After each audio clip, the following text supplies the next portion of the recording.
It's beginning to look a lot like Christmas. What's up, everybody? Welcome back to another Beerpisode on Beers with Tiki. In this video, I'm gonna show you guys how to make a Irish car bomb.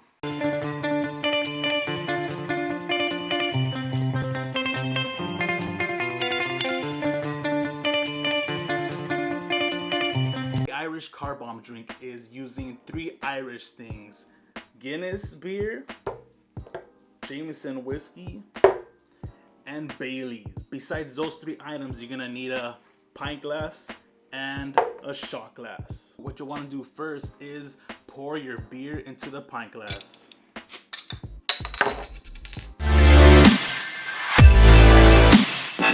Next, you're gonna pour your whiskey. A lot of people do half whiskey, half Bailey's, but what I like to do is use 3/4 whiskey and just the splash, the rest of it, the splash of the Bailey's. After pouring your whiskey, 3/4 of it, or you could do half and half, like I said, but my preference would be 3/4 whiskey Jameson.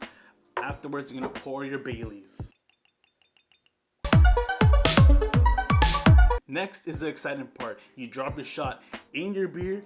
I know, crazy, right? You drop it in your beer, then you drink it. Cheers, guys.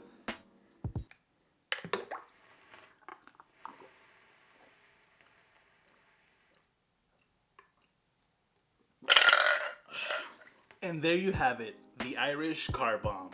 The Irish car bomb is a perfect drink to drink with your friends and or family. Jameson, 40% ABV. Guinness, 4.2% ABV. And Bailey's, sitting at, I believe, 17% alcohol ABV. And the Irish car bomb is a pretty common drink, so if you go to a bar and it's a full bar, ask for an Irish car bomb next time and let me know what you think in the comments. And if you enjoy beer and you're new to the channel, consider subscribing, because I'm gonna be drinking all the beer drinks, and I'll tell you whether it's good or it's bad and to steer clear from it. And don't forget to like this video, I'd really appreciate it. Until next time.